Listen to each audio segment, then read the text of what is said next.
Guys welcome to my channel. So இந்த சாப்டரில் நம்ம என்ன பார்க்க போகிறோம் அப்படின்னா, அர்ஜுனனுக்கு எப்படி பிரம்மாஸ்திரம் கிடைக்குது அப்படிங்கிறது தான் பார்க்க போகிறோம். பாண்டவர்களும் கௌரவர்களும் எல்லா வித்தைகளுமே கற்றுக்குறாங்க.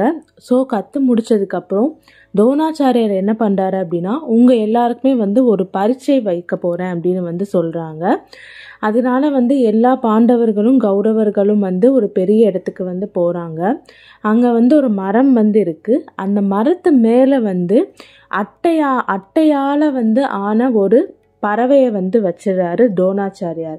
அவர் என்ன சொல்கிறாரு அப்படின்னா, பாண்டவர்கள்ட்டையும் கௌரவர்கிட்டையும் இந்த பறவையோட தலையை நீங்கள் வெட்டணும் அப்படிங்கிற மாதிரி சொல்கிறாரு. யார் இது கரெக்டாக பண்ணுறாங்களோ அவர் தான் என்னுடைய மாணவர்களே சிறந்த மாணவன் அப்படிங்கிற மாதிரி துரோணாச்சாரியார் சொல்லிடுறாரு. இப்போ ஒவ்வொருத்தராக கூப்பிடுறாரு துரோணாச்சாரியார். முதல்ல தர்மரை கூப்பிடுறாரு. கூப்பிட்டு உனக்கு அந்த மரத்து மேலே இருக்க பறவை தெரியுதா அப்படின்னு கேட்குறாரு. அதுக்கு தர்மர் ஆமாம் தெரியுது அப்படின்னு சொல்கிறாரு. அந்த பறவை தெரியுதா? நான் தெரியுறேனா? உன்னுடைய தம்பிகள் எல்லாருமே தெரியுறாங்களா? கௌரவர்கள் தெரியுறாங்களா அப்படின்ற மாதிரி கேட்குறாரு துரோணாச்சாரியார். உடனே தர்மர் ஆமாம் நீங்கள் எல்லாருமே எனக்கு தெரியுறீங்க அப்படின்னு சொல்லிடுறாரு. துரோணாச்சாரியர் அதுக்கப்புறம் என்ன சொல்கிறாரு அப்படின்னா, தர்மர்கிட்ட உன்னால் இந்த இலக்கை சரியாக பண்ண முடியாது, அதனால் நீ போயிரு அப்படிங்கிற மாதிரி தர்மரை அனுப்பிச்சி விட்டுறாரு. அதுக்கப்புறம் துரியோதனனை கூப்பிட்றாரு. துரியோதனன்கிட்டையும் அதே கேள்வி தான் கேட்குறாரு. உனக்கு அந்த பறவை தெரியுதா? நான் தெரியுறேனா? உன்னோட தம்பிகள் எல்லாருமே தெரியுறாங்களா அப்படின்னு கேட்குறாரு. துரியோதனன் ஆமாம் நீங்கள் எல்லாருமே என் கண்ணுக்கு தெரியுறீங்க அப்படின்னு சொல்கிறான். அதனால் துரோணாச்சாரியர் நீயும் இது பண்ண முடியாது, நீ போயிடு அப்படின்னு சொல்லிட்டு துரியோதனனையும் அனுப்பிச்சி விட்டுறாரு. இப்படி எல்லாருமே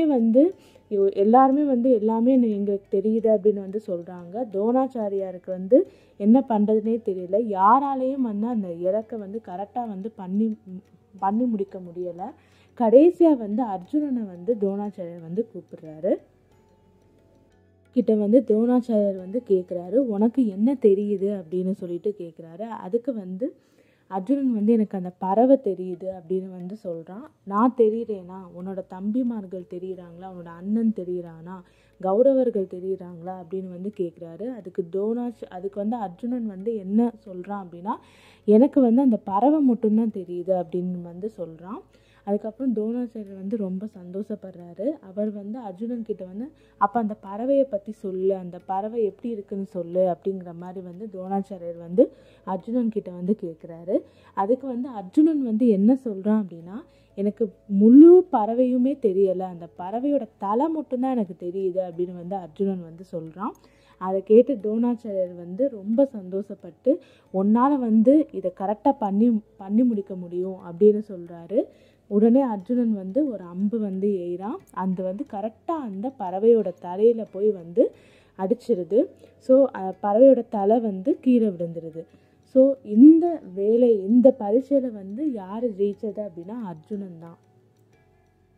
ஆச்சாரியார் அர்ஜுனனை பாராட்டி என்னோட மாணவர்களே சிறந்த மாணவன் நீ தான் அப்படின்னு சொல்கிறாரு. இன்னொரு பரீட்சையும் துரோணாச்சாரியார் வைக்கிறாரு. அது யாருக்கிட்டேயும் சொல்லாமல் அவர் மறைச்ச அந்த பரீட்சையை வைக்கிறாரு. ஒரு சமயம் துரோணாச்சாரியார் குளத்துல குளிச்சுட்டே இருக்கும்போது ஒரு பெரிய முதலை துரோணாச்சாரியாரோட காலை பிடிச்சிருது. அவரால் அந்த முதலிலேருந்து ஈஸியாக வெளியே வர முடியும். ஆனால் அவர் ஐயோ அம்மா என்னை யாராச்சும் காப்பாற்றுங்க அப்படின்னு சொல்லிட்டு கத்துறாரு. அப்போ பாண்டவர்கள் கௌரவர்கள் எல்லாருமே இருக்காங்க. எல்லாருமே யாருக்கு எதுவுமே என்ன பண்ணுறதுனே தெரியலை. ஆனால் அர்ஜுனன் சுத்தமாக யோசிக்காமல் டக்குன்னு ஒரு அம்பை விடுறான். அந்த முதல்ல இறந்து போகுது. அதை பார்த்து மற்ற எல்லாருமே ரொம்ப ஆச்சரியப்படுறாங்க.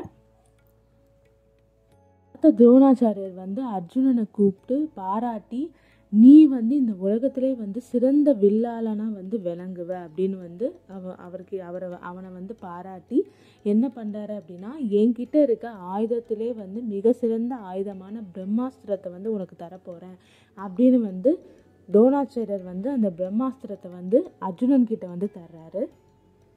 பிரம்மாஸ்திரத்தை வந்து அர்ஜுனன் கிட்ட கொடுத்ததுக்கப்புறம் துரோணாச்சாரியர் என்ன சொல்கிறாரு அப்படின்னா, இந்த பிரம்மாஸ்திரத்தை வந்து மனித உருவில் இருக்க ஒரு மிருகத்தன்மை வாய்ந்த ஒருத்தனை அழிக்க மட்டும்தான் நீ வந்து இது வந்து உபயோகப்படுத்தணும் அப்படிங்கிற மாதிரி வந்து சொல்கிறாரு. இது ஒரு மனிதனை வந்து கொல்றதுக்கு வந்து நீ வந்து உபயோகப்படுத்தக்கூடாது அப்படிங்கிற மாதிரி வந்து துரோணாச்சாரியர் சொல்கிறாரு. இது வந்து ரொம்ப பெரிய சக்தி வாய்ந்த ஒரு ஆயுதம், ஒரு வம்சத்தையே வந்து அழிக்கக்கூடிய ஒரு ஆயுதம். அதனால் வந்து இதை வந்து உபயோகப்படுத்தும் போது பார்த்து கவனமாக உபயோகப்படுத்தணும் அப்படிங்கிற மாதிரி வந்து துரோணாச்சாரியர் வந்து அர்ஜுனன் கிட்ட சொல்கிறாரு. சாப்டரில் வந்து அர்ஜுனனுக்கு வந்து எப்படி பிரம்மாஸ்திரம் கிடைச்சது அப்படிங்கிறத வந்து பார்த்தோம். அடுத்த சாப்டரில் வந்து கர்ணன் எப்படி வர்றான், இவங்களோட வந்து சேர்றான் அப்படிங்கிறத வந்து பார்க்க போகிறோம். தொடர்ந்து மகாபாரத கதையை கேட்குறதுக்கு என்னோடய சேனல் லைக் பண்ணுங்கள், கமெண்ட் பண்ணுங்கள், சப்ஸ்கிரைப் பண்ணுங்கள்.